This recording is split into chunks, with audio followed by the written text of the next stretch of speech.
You reprimand your child in the smallest, kindest way, and they completely freak out. What just happened there? If you want to learn more about rejection-sensitive dysphoria and ADHD, stick around.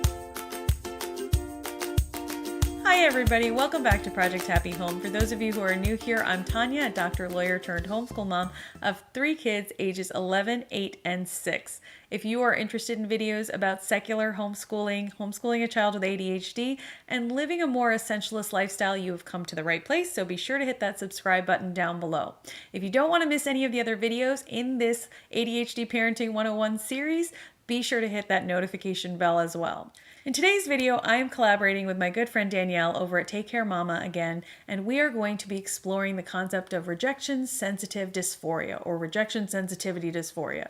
It's one of those curious things that has been described informally in the literature, but there has been no real medical research done on rejection sensitivity dysphoria and ADHD, except to note that in a lot of clinicians' and parents' experience, rejection sensitivity is heightened in patients with ADHD.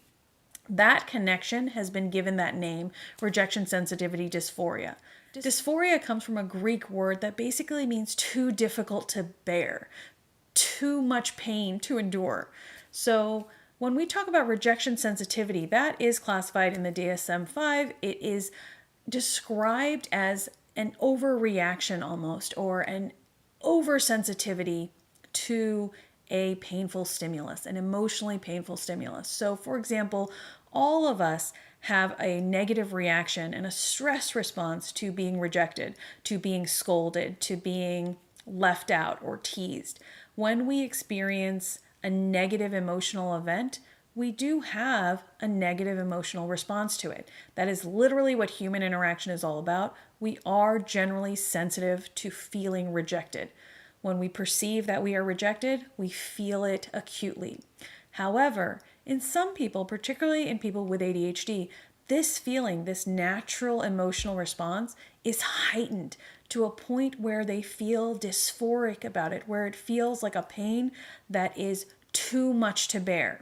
And it can feel like an actual physical pain. ADHD patients have described this as a physical pressure where they feel not only the normal physical signs of fear and flight response, where you feel your heart rate accelerate and you get clammy and you start to sweat and your breath increases or decreases in response to like this need to escape, that response that we have, that stress response to escape a tiger. They have that in an intensified way, and they also experience physical pain from it, where it's almost as though they are being physically hurt by this perceived emotional rejection. The key to understanding rejection sensitivity dysphoria lies in the word perception. The child or the adult with RSD does not need to actually be rejected to feel that heightened response, that heightened stress response to it. They merely need to perceive rejection. They need to feel rejected. And they tend to feel rejected much more easily than someone who doesn't have RSD, which makes it even that more complicated. Not only do they have this heightened response to rejection, they feel rejected so much more easily and so much swifter than perhaps someone who doesn't have it. So a lot of times children with RSD can present as just being wimpy for their age and very, very immature and just histrionic and reacting in a babyish way, what we would call babyish, like man up, you need to like do better now. And I think that boys with ADHD have a particularly hard time with it because in our society, in our culture, it's not allowed for boys to have a wimpy response to anything. I think as parents, it can be especially difficult to address it in a compassionate way because it is our job as parents to help them navigate the world, to teach them the best ways of existing in society harmoniously, of how to behave well in class, at home, on the street, in parks, when you meet people, etc. We're trying to teach them in the best way we know how to be courteous and helpful and good members of society, right? Like, for lack of a better word, we're trying to help them exist in the world in a way that brings them joy as well as other people, right? We're trying to make it harmonious on both sides. And part of parenting is to discipline in the sense of to teach. You know, the word discipline is literally to teach. So when we say something that we find harmless and kind and normal for parenting, like, hey, make your bed, or hey, like, can you clean up your things, or whatever, and we don't mean anything negative by it. We're not trying to imply that they're messy. We're just sort of saying it the way we would say it to any other kid in our house, the way we might say it to our husband or our wife. Sometimes our child can perceive that totally normal request, that totally normal reprimand that we find to be so glancing and small as a real affront. And they experience that as just like an attack on themselves. And that over response, that stress response, that heightened stress response is rejection sensitivity. That unable to bear it type of pain is rejection sensitivity dysphoria. And it might result in tears and crying or immediate anger. And that whole overblown response can be very triggering for us as parents, because here we are just sort of living our lives, doing our job as parents, being the best people we know how to be, trying to say things in a nice way. And we're getting this response even when we're doing like the best we can and we're actually not trying to be mean about it. So it can be very, very triggering. And as our kids get a little bit older and they start to look more like teenagers, you know, my son is 11, you know, he's that preteen age. You can compare his behavior with yourself at 11. You know, you can compare your children with more neurotypical children, and it becomes a little bit threatening at this stage. It's a lot easier to be patient with your kids when they have ADHD or are on the spectrum, when they are small and cute and babyish and they still look like they have miles to go before they leave your house. When they start to look like young adults and you're responding to this type of exaggerated response to small things, in your mind, small things, it can be very stressful on a parent. It can be very threatening to the parent because you fear for your child's maturity, right? You start to fear, what will this look like in the work environment when they're in their 20s? You know, their boss will say, you know, we didn't like your work, and this particular report didn't come out well, or this, you know, client interaction wasn't great, which is part of work, right? You're learning from them as well. It's a new kind of parenting. You're learning how to do your job from your superiors, and your child melts down at that age. What will that look like? You know, this is no longer homeschooling. This is no longer a casual club encounter or a lesson at, like, you know, a coaching event. This is a real thing. I think that the most important thing for us to hold on to in these moments is that we have the power to teach our kids about their brains. Like, knowing why your brain is responding in the way it is the most powerful tool for anyone, whether they are neurotypical or neuroatypical. Understanding what is happening chemically, emotionally, is so empowering, I think, for children as well as adults. So with my child, like, I have explained what rejection sensitivity dysphoria is. I've explained that it's associated with ADHD. I've explained that the first thing you can do is sort of understand when you just freak out about something, when you're feeling it, you know, what does your body feel like? Like when you start to shut down or clam inside or make like a very, you know, sad posture, and you start to cry and everyone is looking at you like, what is happening?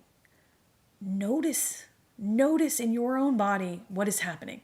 Like, notice what those signs of stress are and recognize where you are emotionally. Like, are you just going to lose it? Because if you are, then you need right then to take care of yourself.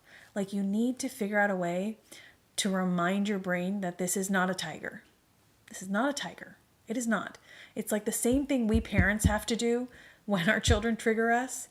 We have to give these skills to our kids. There is nothing wrong with being triggered in this way, but you do need to know how to self-soothe. You need to recognize it. You need to calm yourself by saying, okay, my brain is thinking that this is a rejection. My brain is thinking that people are telling me I'm bad, or that they don't want to be friends with me, or that I'm the worst kid, or whatever. But that is not the truth. and this is all that's happened. So the next step is to really think about what actually just happened. What did my mom actually say? Did my mom say, you're a terrible person because you didn't make the bed? Or did my mom say, hey, go make your bed? What actually happened? Did your mom say, could you clean up that milk you spilled? Or did they say, you're such a clumsy person for spilling the milk? Which one happened? And I think reviewing what actually happened, teaching them to do it for themselves is really important. Because when they think about the actual words that were said or the actual event, they can think about it in a more prefrontal cortex kind of way. Okay, so that means that maybe my mom thinks I'm clumsy, but really all she said was to clean it up. If somebody doesn't want to play with you and they say they're too busy to come over for a play date, maybe they don't like me. Maybe that's the reaction that you have. But really, maybe they're just busy, Think it through with your kid. And the third thing I would do is teach them what calming techniques will help them come back to calm. Like what things work for them, because the same things don't work for everyone. Some people love to meditate. Some people hate it. Some people love, little fidgets. Some people hate them. Some people love deep breathing. For some people, it just makes them more stressed out, honestly. Like having someone tell you to deep breathe when they're upset just makes you more stressed out, which is why I advise practicing all of these calming techniques when you're already calm. You need to practice them when you are already calm. When you're telling your child about what sensitivity dysphoria is and stuff, tell them about it when they are calm. When you're putting them to bed at night and you're talking about the events of the day, or you talk about just in vague general terms, remember that time when you got really upset when this particular event happened and I totally didn't mean for you to get upset? This is one of the reasons why it happens, because your brain reacted in a too strong way to something because you thought it meant something that wasn't actually true. So let's talk about what it actually happened, what it actually meant, and what can we do to get your brain calmed down again, to get that mommy brain to grab that baby brain and just soothe it down. What can we do? Have these discussions with your child when they are already in a calm state, not during any one of these meltdowns. You know what I'm saying? Let them have that moment, because sometimes it will pass in a moment in the actual event. And try not to take it personally when it happens, because I am definitely guilty of this. I have definitely responded in a way that's I don't know what just happened there, but I don't, deserve this. That sensation is a real sensation. I was just being a good parent. That was not a parental meltdown. That was not someone yelling. That was just a normal parenting moment that somehow went awry. I think it is really important for us to just give them time to sort of get back to a calm place. And when they are calm, in another moment, help them by giving them more and more tools to get them back into that place. Because rejection sensitivity dysphoria is a real thing. It is not a child trying to manipulate you. It is not a child, acting babyish. They're not acting. This is not a fake thing that they're putting on. This is not a show. This is not bad behavior. This is a child who's having a difficult time rationalizing something that just happened to them. So when they are in a calm moment, you are the person who can help them rationalize that. And the more you practice this and the more tools you give them, to help restore them to calm, the easier and easier it will become for them as they go on. And I'm not saying this is easy, because we definitely have rejection sensitivity dysphoria episodes in this house, and it just requires this constant kind of reminder of what is actually happening. There's a way that I do this on my own in my journal, actually, where I do truth journaling on occasion, where I will write down, all my journaly thoughts about how horrible the day was. And then I will write down next to it, I'll leave a column blank, I'll only write on half the page. And I will write down the truth about what I actually just said. So if I say today was a horrible day, it was just the worst, and I was a terrible mother or whatever. On the other column, when I reread it, I will write down, we had a 15-minute episode today. That was really, really bad. Not the entire day. And in that moment, I think I could have been a better mom. But does that make me a terrible mom? No. And I think that showing your child how to look at actual events in a rational way when they are calm is helpful, because the more they can do this, the more they can reflect on what actually happened, their response, and what was going on, how their brain operates, the less and less extreme these responses will be, and the faster they can come back to calm, right? We're not trying to become perfect people. We're not trying to raise them. We're not trying to become them. But we are trying to improve our behaviors, improve our reaction times, and teach ourselves how to get back to our best place, right? All the time. And that's not for anybody else's sake but our own. So if we could teach our kids this too, while we're learning it as well, I think that it can be a really bonding experience together. It's really hard to talk about rejection sensitivity dysphoria without acknowledging that sometimes you as a parent overreact too. Those are sometimes the best examples to use. Your kids can understand that. They're like, oh, you do it too. I must be okay. So I would say have compassion for yourself, have compassion for your kid. Try to eliminate words like babyish and wimpy and just that fear of them not being fully grown in your head. Because as we all know, if your child has ADHD in general, neurocognitively speaking, emotional development speaking, they are a few years behind their peers of the same age. So really remember those things and give your kid a minute. Give them some time. Just like I said in my very first video of this year, sometimes you don't have to have the right thing to say. Sometimes you just need to be still and let them have their moment to sort of get them back to calm. So I hope this video was helpful. Don't forget to check out Danielle's video. I'm sure she'll have really good things to say. Her son is a little bit younger than mine, and she has really good holistic, parent self-care things on her channel, not just about ADHD, but so be sure to check out her channel and her video. I will link it in the description box down below. And as always, you guys, I hope this was helpful and I wish you the very best day.